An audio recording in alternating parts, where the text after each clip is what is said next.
Welcome, ladies and gentlemen, to the AI Training Podcast. I have a very special guest today. I'm a huge fan of her work and all of her incredible content. Heather Murray, thank you so much for being here.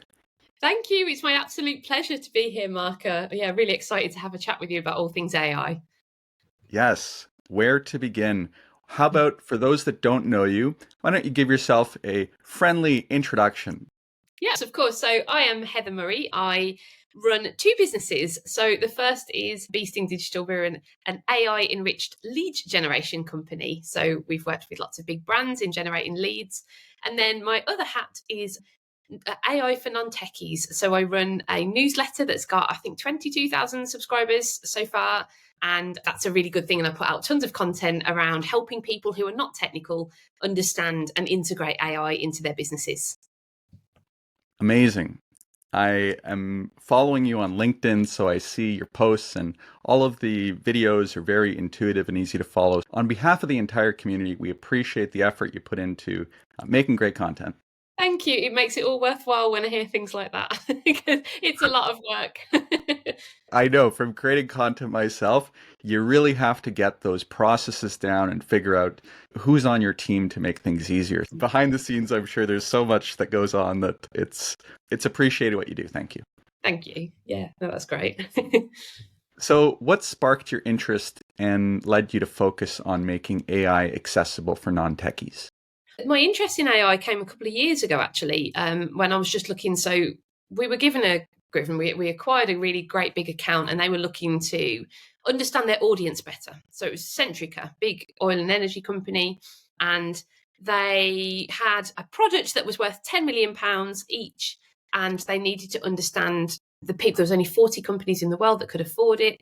And so how can we dig deeper? And I was digging around the internet and I found this AI tool, which was actually, I use different one now, but called Crystal Knows. And it pulled off what's called digital breadcrumbs. So your presence around the internet. So we had these individual targets we were going for. It pulled off all these details about them and helped us understand their personality. It gave us ways to approach them, negotiate with them, close with them, so we could build these amazing sales playbooks. And off the back of that, we managed to get them £60 million worth of pipeline. So I was thinking, wow, AI is pretty incredible. So fast forward until to November 2022 and ChatGPT came out. So up until then, it was AI used for client services. And then ChatGPT came out and I thought, oh, wow, this is a real game changer. So this is a way for my little agency to really stick out. So I decided there and then I'm going to throw myself in 3 hours a day, at least every single day, including Christmas Day, which my husband hated, prompt engineering, testing tools, teaching myself everything there is to know. And I soon came up with against the wall that although it was accessible to talk, you can speak to ChatGPT in a really conversational way, there was very much a technical layer behind it that led to confusion and it led to barriers. So I don't understand what an API is, therefore, how can I carry on with this? I don't understand what ChatGPT Playground is. So there was lots of these barriers, and I thought I'm going to dig a little bit beyond those and realised they weren't so technical at all. So I wanted to show people that are just like me, but maybe 6 months behind me, 12 months behind me, that actually all this stuff is here and it's really easy to use, and disregard some of the tech names. There's nothing to be intimidated by. It looks sometimes a bit scary and you think, oh, I have to know code, or I have to know what deep learning is or what machine learning is. And you really don't. It's so user-friendly once you're into it and once you understand what it can do. So I've set out now to just show as many different use cases in the most simple language possible. Hey, here is me, a normal person, trying this out, and these are the results I got. How about you give it a go? Here's how you do that. And that seems to have done pretty well. Amazing. Yeah, so often things can seem a lot scarier than they are until we get our feet wet and try to figure them out. It's great to have a guide. Tell me, what are the common fears and misconceptions that you come across quite regularly? Oh, a lot of people think the first one is that you have to be in some way technical to use AI. Absolutely not. Of course, there is, if you want to go into really custom building of tools, you're going to need to have some knowledge, but you can get really far without having any technical knowledge. So that's the first one. Second one, and I think is the biggest one for everybody, is AI is going to come and it's going to take my job. So why should I embrace it? I need to push against it and resist it for as long as possible. and really badmouth it and tell people it's evil and terrible. But actually, I think it was an economist, I can never remember his name, said AI won't take your job, but somebody using AI just might.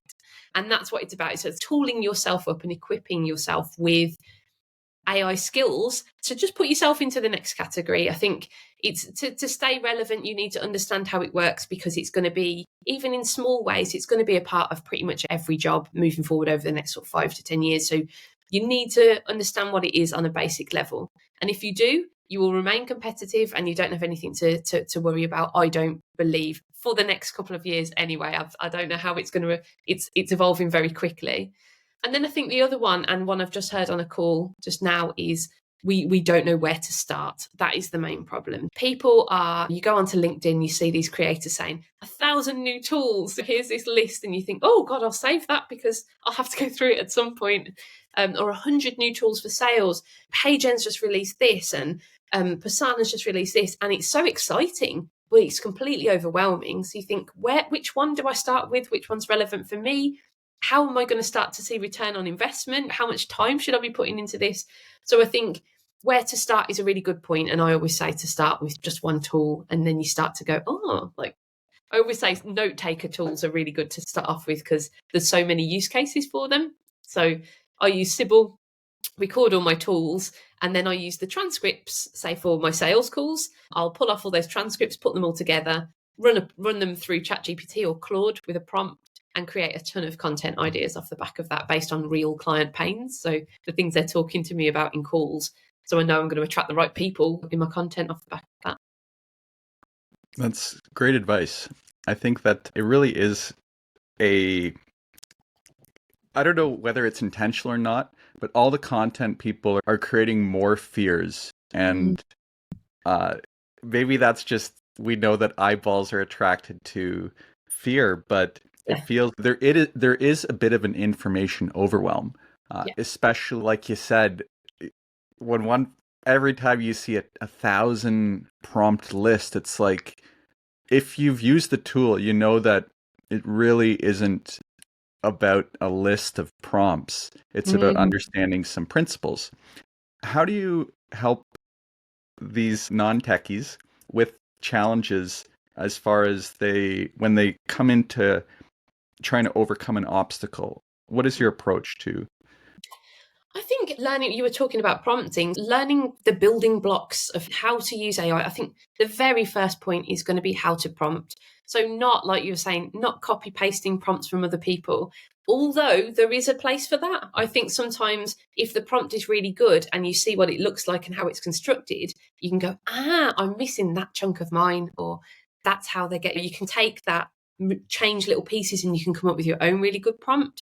But I think learning the building blocks, the basic blocks, things like prompting needs to have characters, understanding the importance of markdown as well. So separating sections out with hashtags, using certain words like your task is, and not using negatives in your prompt. So understanding, although it's conversational, you're still talking to a computer, you're talking to AI, and it understands things in a different way to the way we do. So it's finding that mix between conversational talking and talking to AI, knowing those rules. And once you've cracked those rules, and it is a learning curve, I feel like the possibilities are completely infinite as to what you can achieve. And it's just a matter of tweaking then for quality. And if you want it to draw from a certain pool of information, you can now upload that pool of information and ask it to look at that. It's incredible what it could do in every single area of your job. So yeah, starting with the basic building blocks of prompting, I would always recommend people begin with. That's great advice. There are so many different ways to use the tool, and I like to imagine that we're all using it differently because we're unique. So even 2 courses that somebody takes on learning ChatGPT, because of that person's experience, they're going to be maybe achieving the same outcomes, but different ways to get to the same result. So do you believe that there is a wrong way to use the tool? No, not really. I think you have to work out that I've worked out how to prompt from, I haven't done any courses myself. I used to be a copywriter, which helps. It very much helps because I can describe what I want, because I'm used to writing briefs for other copywriters. I ran a copywriting agency as well. So I know exactly how to precisely describe what I'd like, which is a skill in itself. But yeah, I suppose the only way you can go wrong is by not playing around, by just going in, putting something in, getting something boring or boring out, and then going, oh, that's it. I'm going to write off AI as an option. It's generic, it's dull, as so many people do. They say, oh, write me a blog, a 500-word blog on the topic of sustainability in manufacturing. And they'll get the most awful blog you've ever seen. And they go, oh, AI is rubbish. If you said that to an intern and said, write me, I'm going to give you no other information. I won't show you at all what our blogs look like, how they're normally structured. I won't tell you anything about the language. I won't tell you any other context whatsoever. You just write a blog. You're going to get a terrible result as well. Or a new copywriter.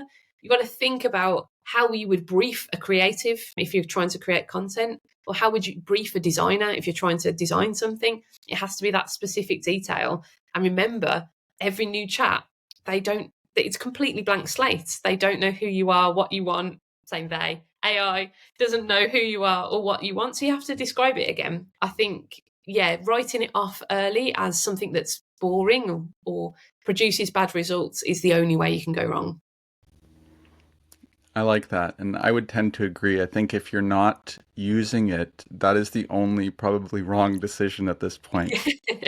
Yeah, I'd agree. Yeah. Tell me a bit about how you navigate all of the information out there. Because for some people, myself included, there's constantly new updates. How do you stay focused and filter through the noise? So I have Artifact on my phone. That's a good start. There's an app called Artifact, and it pulls in news stories. It's like an RSS feed. So that shows me breaking big news that's happening that I shouldn't be missing. So if I'm speaking to someone, they're like, oh, did you hear about this? I need to know about that if I'm going to be training people. So that keeps me slightly up to date. I follow various people on LinkedIn. I love Isabella Bedoya. I don't know if you follow her. She's absolutely, I think she's a genius. I have been in one course, that was her course, about Chat GPT. It was next level. It was so far above my head, but eventually got around it, but really good. There's loads of creators. I think there's lots of interesting people. Audrey Chia from Singapore, who's doing really good things in AI with copywriting. I had a chat with her. Oh, have you? Yeah, she's lovely. Yeah, really nice. Lakayev as well. He's doing some great stuff with LinkedIn. It's finding those people so the news and the new ways of doing things come to you. And then I also love the Marketing AI podcast on Spotify. That's really good. That's run by the AI Marketing Institute. And I think they're fantastic. I always think their podcasts the news is really relevant. It's really up to date. They dig into a really sufficient level of depth, and it's intelligent.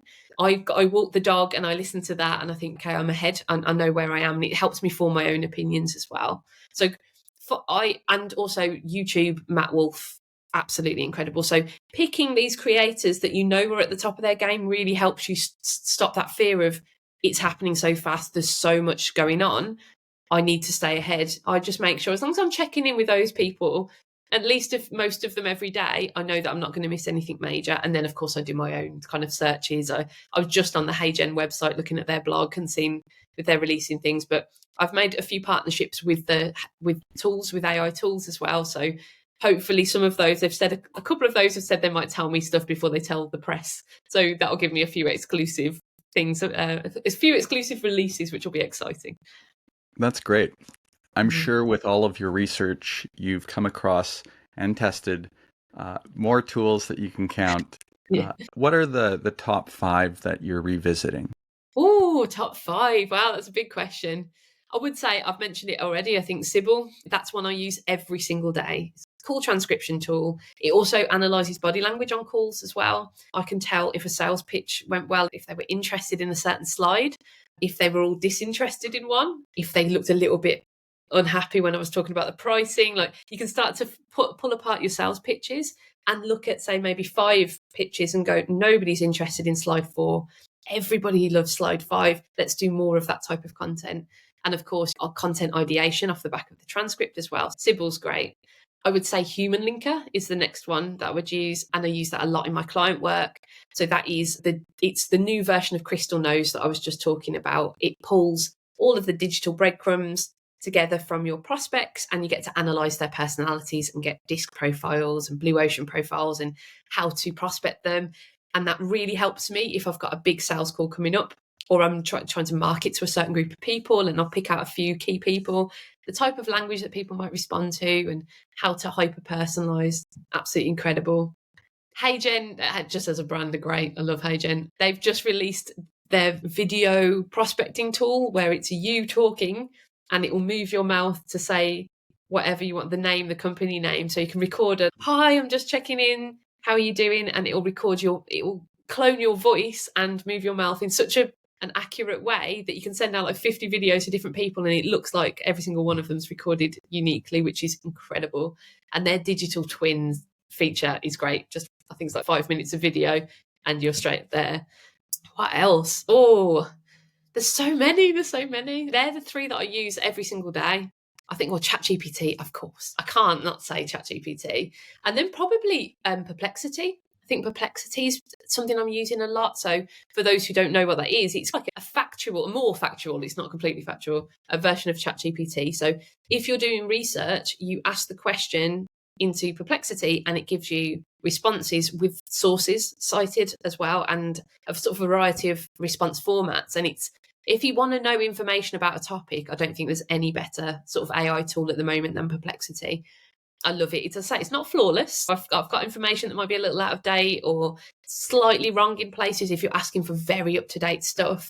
But generally, it does a really good job. So yeah, Perplexity, ChatGPT. Oh, what did I say now? Human Linker, Sybil, and what was the last one? I've forgotten what the last one. Haygen. Hey Jen, there we go. Yeah, we got there. Wow, I think we could, in theory, end it right there. Yeah. And because everyone's just checked out and they've gone to those tools right now. Yeah. But I have not used Perplexity. That is a Oh, new one. use it. It's so good. It's free as well. So what, as far as use cases, where do you find yourself running out of steam with the other tools and like Perplexity? This is when I go to it. Oh, when I want to know facts about something, say I'm writing a LinkedIn post and I want facts and statistics on a certain topic, something to back up what I'm saying. 80% of people haven't used ChatGPT or something like that. I will go on to Perplexity to get those facts and stats from credible sources.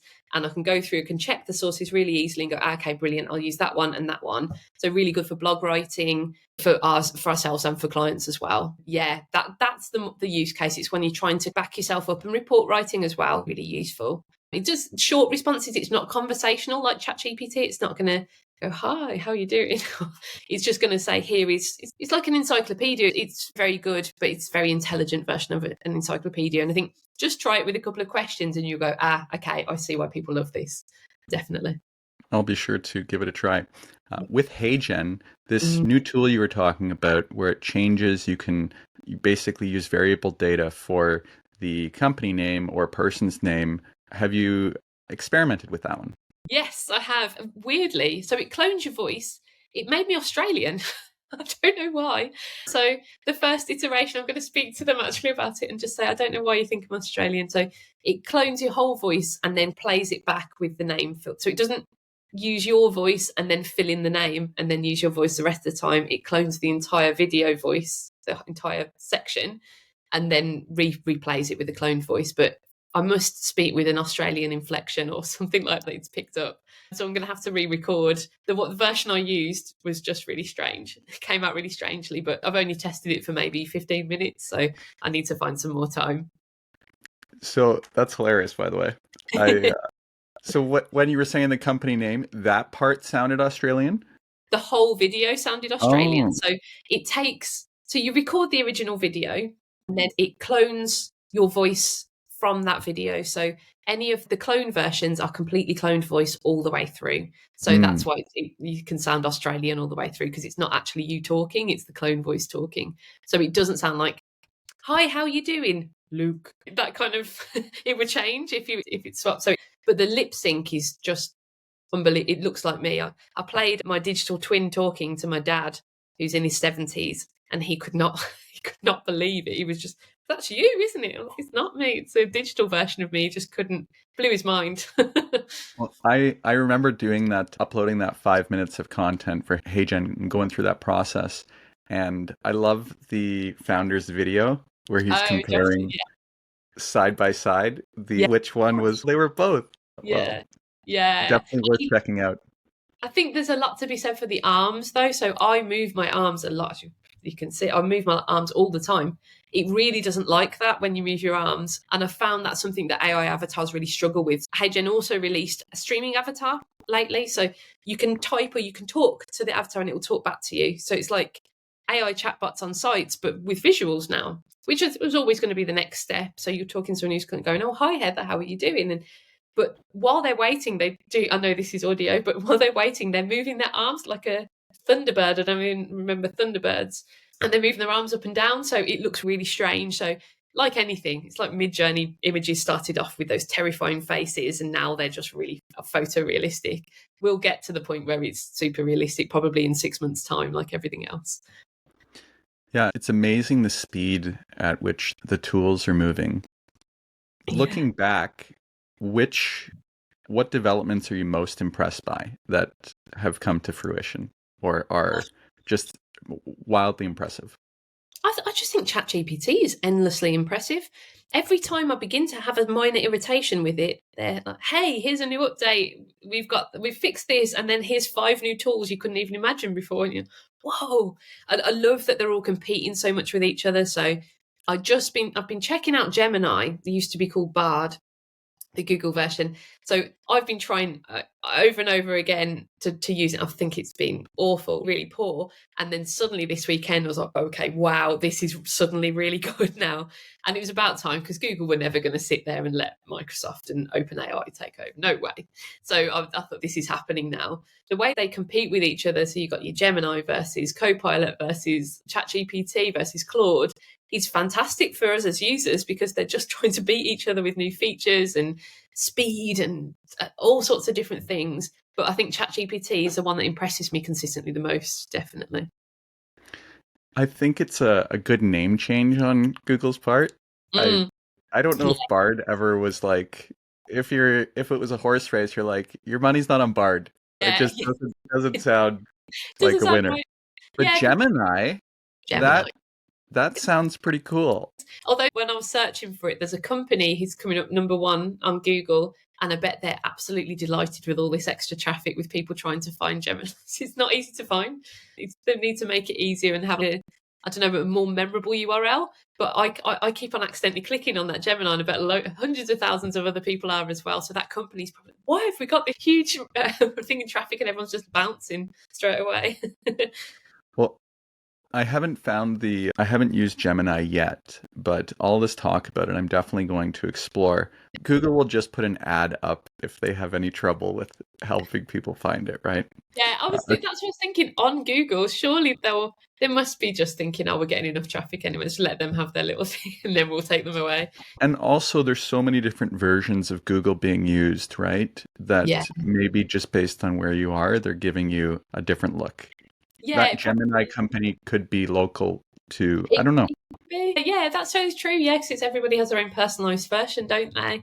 Yeah, Mhm. but I haven't even got the paid. So I know the Gemini Ultra that's paid. I haven't even paid any money yet. So this is the free version. So I gave it a difficult question, a difficult prompt, and it was there. There was no waiting like ChatGPT. It was maybe 2 seconds wait, and the result it gave me was so insightful. And I was like, I'm going to press it a little bit further and test it, and it was doing really well.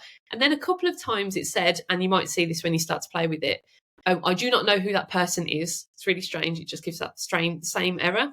I can't report on that person. And then you go, oh, okay, let's try something else. And it comes back and goes, oh, actually, yeah, I can. And you get an amazing result. So there's that little glitch in there at the moment. So if it does say that, say, oh, try and push it a little bit further, and it can suddenly realize that it has got that capability. It's quite strange. But then if you try something, it doesn't work, you say, I'll try something else, it goes back to the previous instruction. It doesn't remember what you've just asked it to do as an alternative. So it didn't take me long to work out how to get around that. Yeah, it's an exciting thing. Please do compete against each other and we'll just end up with these amazing chatbots to pick from. It's great. Yeah, if we only had one tool, then it would not be a very good one, right? Yeah, that's true. Yeah, exactly. More of them. Bring in some more. Let's dig into ChatGPT a little bit more. What are some cool features or functions or unique ways that maybe you use it Mhm. that you maybe think that people should know or don't know that are, um, yeah, I guess that's the question. What is cool that you love to do on there that you're like, people should know this? Yeah, one of the things people don't seem to I'm talking about Plus as well here, so not the free version, the paid Mhm. version, because it's got all the features. I think ChatGPT Vision is super cool. So that's when you upload an image and it will tell you what's in the image and then just give you loads of information around it. I do a demo version for when I'm doing training where I upload an image of a cell and it's got all the labels on. It's give me what the labels are and describe what they are. So it's just like a typical piece of homework for when you're like 9 years old or something, maybe younger. And so it can help. And I thought, imagine when you're at school having this, you can upload a page of sums and it will do them all for you and stuff. So maths would have been amazing. And I think ChatGPT Vision is great because it's, as I say, it's not perfect. Nothing is perfect on these things, but you can, everyone's talking about professional use cases. For a personal use case, I love dogs. So you can take a picture of a dog, upload it and say, what breed is this? And it's going to go, oh, it's this. And this is how to take care of it. Or I'm just getting into gardening because I'm getting older, and I'm looking around, and go right, how do I do this? You know, when you're at the beginning of something, so there'll be a plant in my garden. I take a picture of the plant, and it will say, "Oh, this is a blah blah blah plant, and this is how to look after it, and it needs to be in the sun." And you just think, wow, this is really exciting.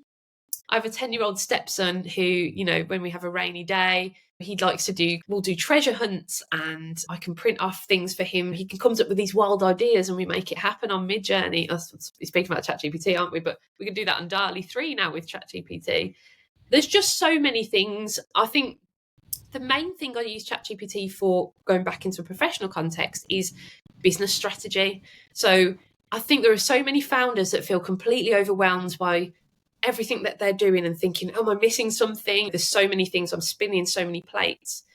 Just to type or speak. I think people don't realize you can just speak into it in the Mhm. app, or you can get a microphone extension for the desktop and just talk, and it understands what you're saying, and just ramble away and just say, is there anything I should be doing? Have you got any ideas or thoughts around this? Act as a business strategist and tell me what you think I should do, or tell me if you think I'm missing something. And it really deeply understands your rambles and helps you. For me, if I'm feeling very overwhelmed, I will chat away to ChatGPT and say, I'm worried about this and this is happening. And ChatGPT will be like, okay, so as an action point, you could do this. Have you thought about doing this? And don't worry about that because that's only going to be relevant later on. And it's the most soothing business strategist or kind of business coach imaginable. And I don't think people notice, they think it's just there for content creation, but that's the very least thing I use it for. Creating content is for interacting and ideating and being creative. And there's just so many different use cases that people don't realize.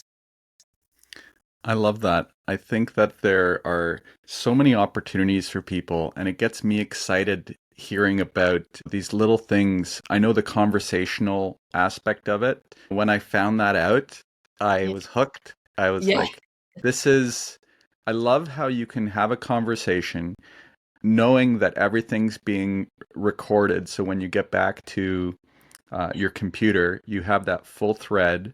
Yeah. You can build off it. You mentioned something about a microphone plugin or integration. Tell me more. How do I Yeah. use the conversation with the laptop?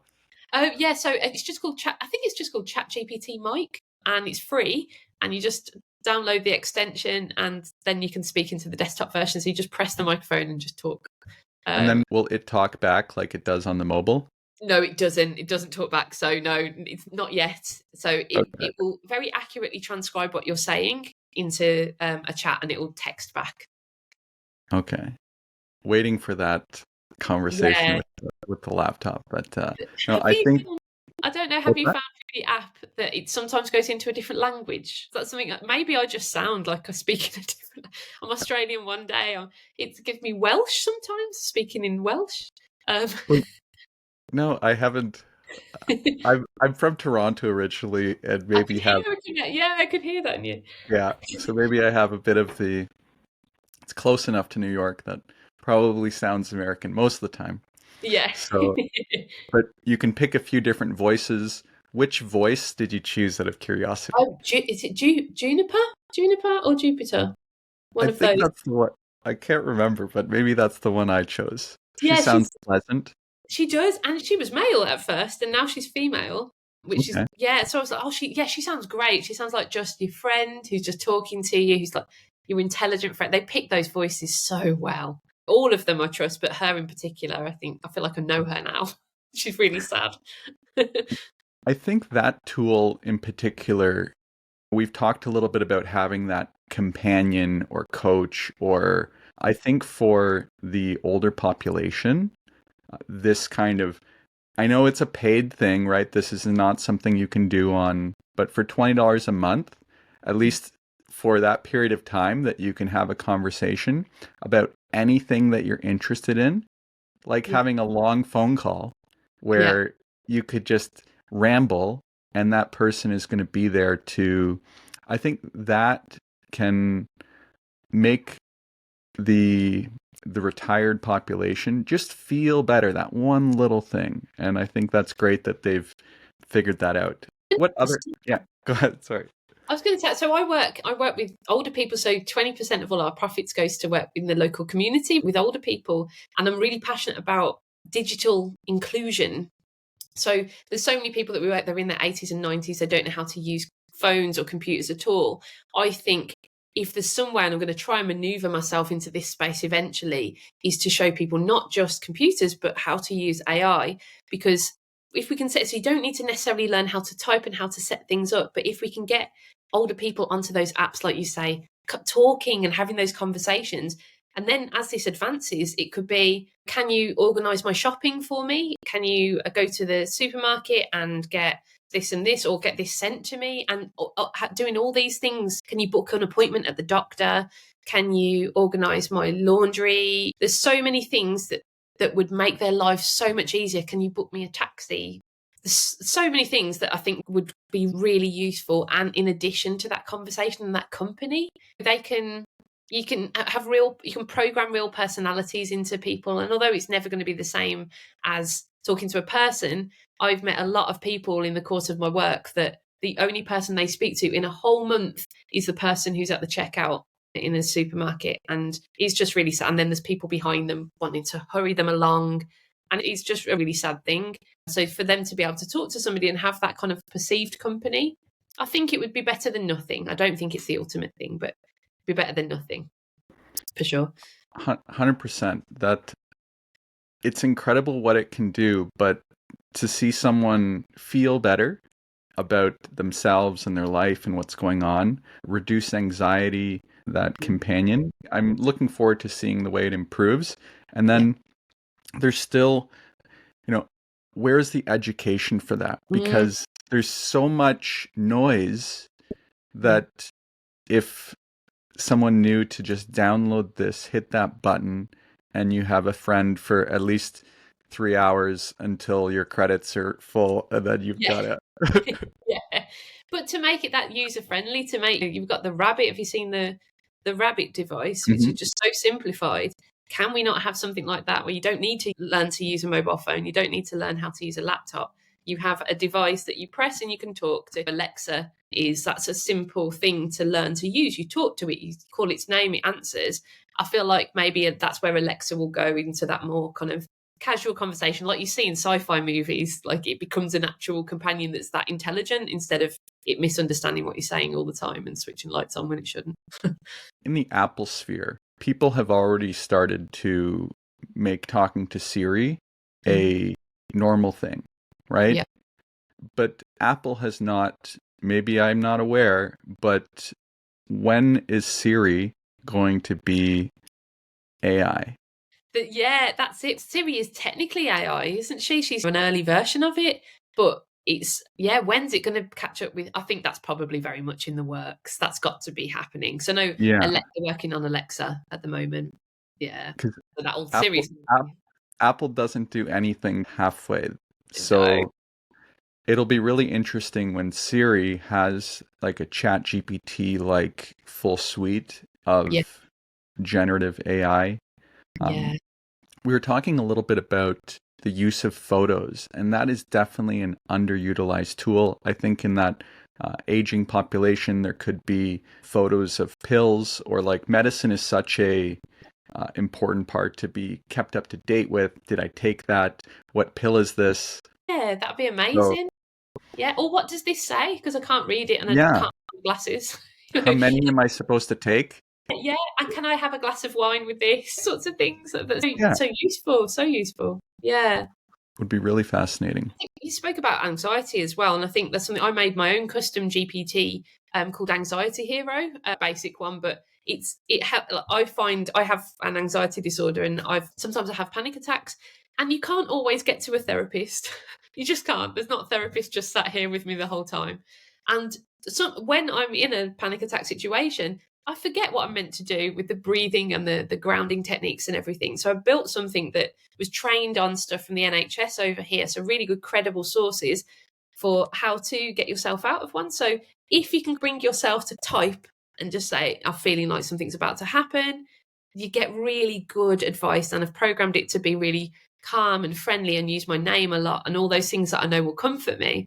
And I think that's a really interesting thing, that mental health facility, if it's trained properly on correct data, and obviously nothing's better than an actual human expert, but if you can't afford that, or it's just not available to you, or you feel embarrassed or ashamed in some way, there's a way of getting some really quite reasonable mental health advice without, when you're picking a mental health professional, you've got the bias of them being humans, and they might be good, they might be bad at their job, you don't know. I think with AI, it's that same sort of mix, isn't it, really? Yeah, and anxiety, especially for the working population, life gets stressful. Entrepreneurs, especially, there are no shortage of highs and lows. Tell me a bit more about what you built. Uh, is it conversational so you can use it with your phone? A little bit more about how it works, please. Yeah, so it's just a custom GPT used, and Hmm. that's another feature from ChatGPT that people don't use enough, the plus version. So, for those who don't know, custom GPTs are like ChatGPT, so they have access to all of that information, plus information that you specifically train them on and instructions that you specifically give. So, it's going to respond in a certain way every time. You might give it a tone of voice, you might give it a specific actions to take. So it'll ask you a question, then it will take an action. It can search the internet, it can give you files, you can upload things, it can analyze things. It's, again, really exciting. Again, very primitive at the moment, but that is a conversational thing. That is a conversational GPT that I've built. So something that's going to talk to you. So I've put in its instructions to be friendly and chatty. And like I say, I use my name a lot, because I think when people use your name a lot, even when you're panicking and when you're upset, it's somehow calming. It feels personal, and to not ask too many questions of me, because again, I find that not the best thing at that time. It's more, here's some advice. I'm not going to be pushy about it. And if I say that's not working, go to something completely different, because that might work. And if I'm trying to do something, I think, no, it's not going to work, I'm getting worse, then try something from a different school of thought. And so uploading all of that information for it to reference, but always making sure it references that specific credible source. Otherwise, it will search its billions of billions of data points, and find something that somebody wrote on the internet once that's absolutely useless and won't help anybody at all. If people forget that ChatGPT is not trained on good information, it's trained on information. So anything that's being written, whether it's quality or not quality, it's drawing from all of that stuff. It's not data that's been vetted. It's not all from credible sources at all. I think something people forget about that quite a lot. I think as those tools progress, there's going to be huge opportunities for people to just feel better more often. A tool that I like to use is meditation. How do you see, is that something that you do or make time for? I should. I need to calm down a bit more. I think my meditation is just walking. I walk a lot at the moment, but yeah, I've always wanted to give it a try. I find it hard to clear my head. There's a lot going on too fast a lot of the time. I agree. It's not like with anything, there's things that we know that would help, could help, but Yeah. scheduling time for them or making time for them. Speaking of time, are there any tools you use that help you organize your schedule or keep priorities where they should be? Yeah, I would, again, Chat GPT, I find it's such a good base model for things. So I might ask it to use, but not the Pomodoro technique, but I might say, here are my tasks. Here's my task list. What should I do first and why? That's really helpful. Or help me put this into the Eisenhower matrix, do, delegate, ditch. Can't remember what the other one is, but help me kind of work things out, act as a specialist in organizing entrepreneurs' diaries, or I have these 3 commitments. Which one should I put first? I think prioritization it's really good at. I don't use it. I know there's a lot of AI tools for that type of thing. I know Taskade is one of them that I've had a little tiny dabble with, but not enough to talk about. And Copy.ai, I know they have workflows now. So that I had a chat with Austin, the guy from Copy.ai, and he was showing me some stuff that made me go, wow. But again, it's finding time. A lot of people come to me now saying, try my tool. Like, here's a free version of it, which is so exciting, but it's the time to sit down and properly try everything, which again is something I need a productivity app to manage. So yeah, I need to look into them more. One of the things I love about these conversations is that ideally we're trying to take a few shortcuts. You hear the same tool come up 3 or 4 times and you're like, okay, this is something that I should make a bit more time for. One of the ones that I've used that I like is called Yeah. Reclaim AI. And what I love about it is it's gives you flexible scheduling as well as places sync meetings in, so you could have a 3 hour block for lunch. Maybe your lunch is anywhere from 20 to 45 minutes, but people can schedule in that time and it'll push things. So if you got busy, your lunch still happens, but it might be at 2 o'clock today instead Oh, of, so you can prioritize tasks and have it. Sometimes if you aren't going in your calendar to add some time, it looks like the whole day could have been blank. You might have done a ton of great stuff, but yeah, there's no visual indicator. So what it does is it takes your task list and then plops everything into the calendar for you. And it's just a really good reminder is maybe you're not always doing what's in there. yeah. It's something happens but you have now a history of what it thought was your priorities in the past, that Wow. in that way it's been great, as well as maybe you have a team and you want to have sync meetings. Some meetings are 2 weeks, 3 weeks, but you want to have that rhythm. Yeah, It'll work with their calendar to, maybe it's not practical to have it every week Tuesday at 10:30, but yeah, it'll fit those meetings in so that you're still getting them accomplished. In a way, I think every entrepreneur should have at least an assistant at a yeah. minimum. I don't I've got know. an assistant, thankfully. Otherwise, I'd be Yeah. completely lost. Yeah. Now, between you and your assistant, this is a very powerful tool to lighten their load a little bit Okay. and then continue to keep the priorities as much I as will hard as tell. it I will is. be telling But her about this. She'll be I really delighted. like that one. And for everyone listening, that's Reclaim AI. I don't have any affiliate connection at this point, but if Reclaim's watching, there's certain tools that you come across and you just have to share. That one I really like. But enough about Reclaim. One thing that I heard from a guest on the show was taking a photo of what's in the fridge and Oh, asking yeah. for recipes, or that's just such a cool application that I love your example of dogs, Yeah. gardening. Those things are really cool. And then it really is that uh, learning a little bit and then making the connections of what's important to you in your life and how you can apply it, right? Yeah, that's it. And throughout life as well. So not just to do with work. People that's constant. People go, oh, I could use it at home. I think I do all the time. Like frequently, I'll just say I've got 2 carrots and onions, some cheese, a bit of cream left. What can I make? And it'll go, oh, you can make this delicious thing. Fantastic. Or I'm trying to steer clear of carbs for a while. This is what I've got in the wood. I've got a few bits in a gym upstairs. So I have a 25 kilo kettlebell and I have this. Write me, but I want to tone my stomach. Write me something I should do every morning. I'll have 20 minutes in which to do it. And I've got these items of equipment. what should I do? And it'll write me a really good personalized plan.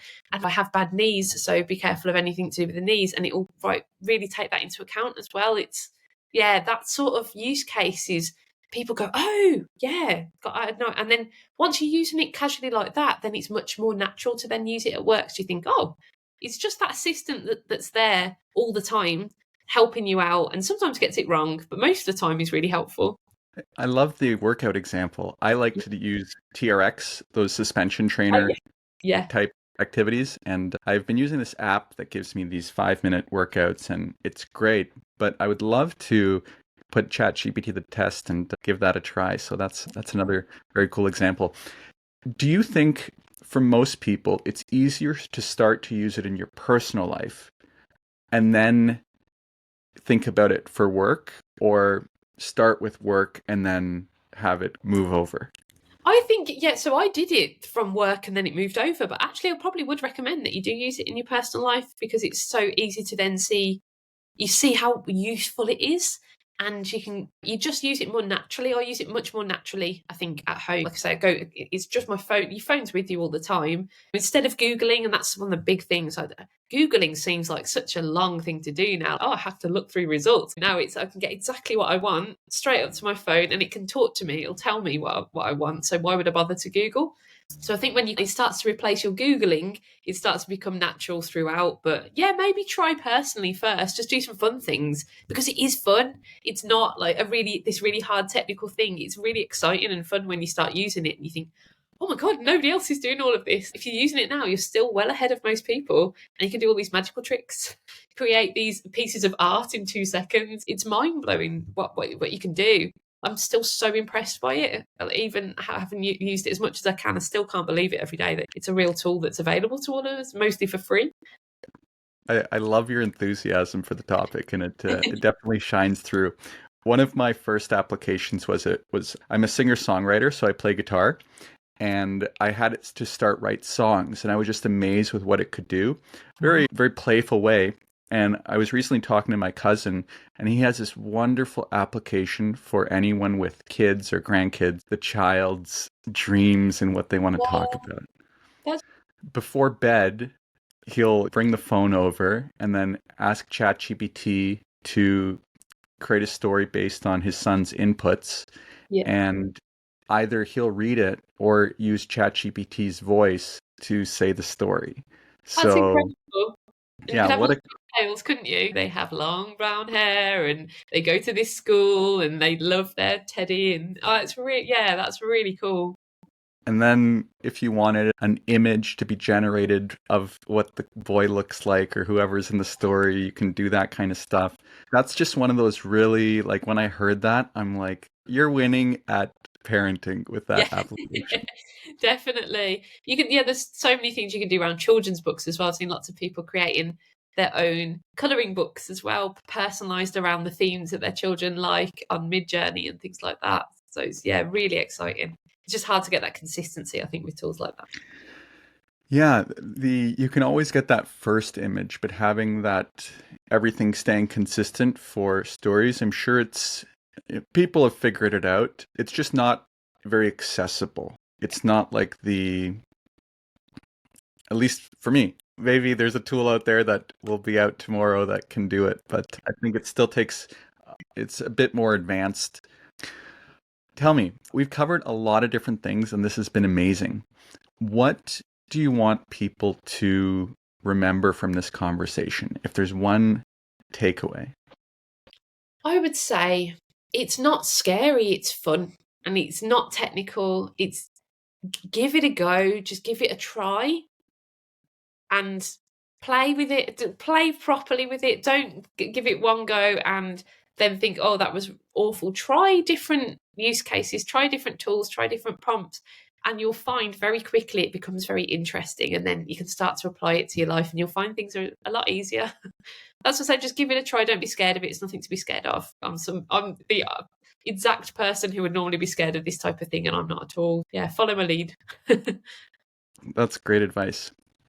And for those that are listening and they're curious about Heather and her work, who would you like to reach out to you if they're interested in working together?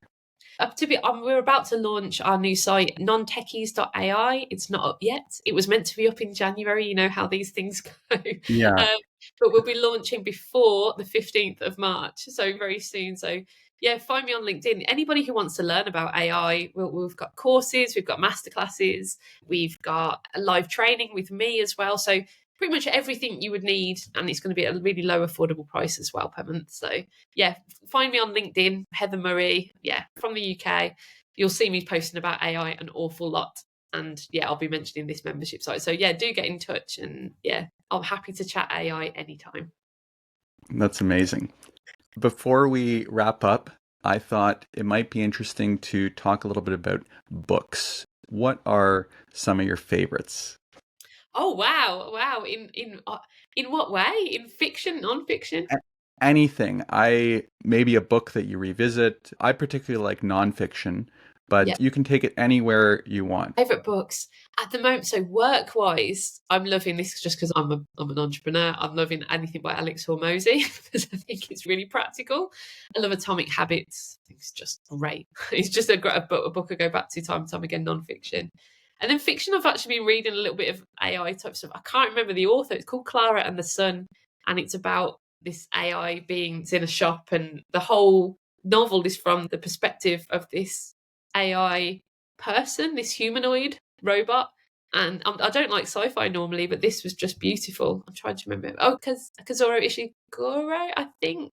Kazuko Ishiguro, very famous author. I can't. I'm so sorry. I've got the name wrong. That's okay. But yeah, really good. He also wrote Never Let Me Go. So whatever his name is, but it's called Clara and the Sun. That's a really good one. Yeah. Very nice. I love Alex's stuff.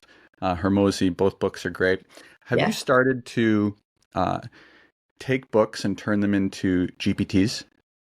Not yet, no. But I've been prompting around $100 million offers. So I've said not offers, sorry, $100 million. What was the first one called? $100 million leads Oh yeah, and then oh, offers. offers. It was offers the first one. So Oh, yeah, yeah, hundred offers is the million dollar first one. offers. So ChatGPT knows that book exists, so you don't need to prompt it. It understands what it is because it was published before its cutoff date. Um, so I like playing around with that. It doesn't know about $100 million leads yet, so you have to feed in the main bits of that. But I want to create sort of Alex Hormozy custom GPT that I can just be like, I'm about to launch this. Tell me how I should launch it. And what should the offer be like? Who should I be going? Which of the four should I be favouring in the lead section and things like that?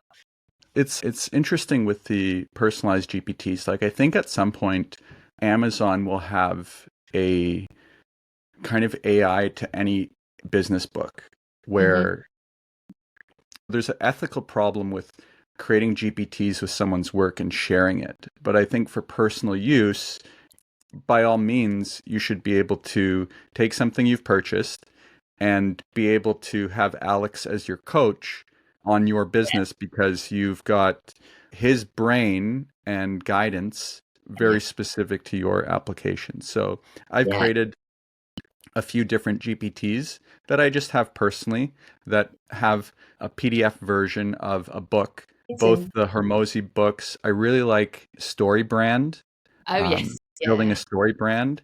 So yeah, I've got that one as a GPT. So yeah, when I get stuck and there is just like a pressing question, instead of opening up the book or listening to the audiobook, I'll just go straight into the GPT and yeah. drill down into in StoryBrand, for example, there's 5 questions you can ask someone that get you a StoryBrand kind of testimonial from them. And Oh, I always forget what those questions are, mm, but quickly to the GPT, it's right there and available. yeah. In a way, it's become like a superpower. You obviously have to have the right input, but I love that. I've probably got close to 40 GPTs, and Wow. many of them are very hyper focused on information. And I'll do the same with YouTube transcripts. An hour great how to on something, and I'm like, I need it in a way Yeah, that I can, you know, it needs to yeah, be going through ChatGPT. It's really exciting about your non-techies.ai. I think that's going to be a great resource, and you're an inspiration for a lot of people creating content in this space. And I'm so happy that we had a chance to chat, and I'm sure this won't be the last time, but you're great and keep doing what you're doing. We really appreciate it. Thank you very much, Mark. I've really enjoyed it.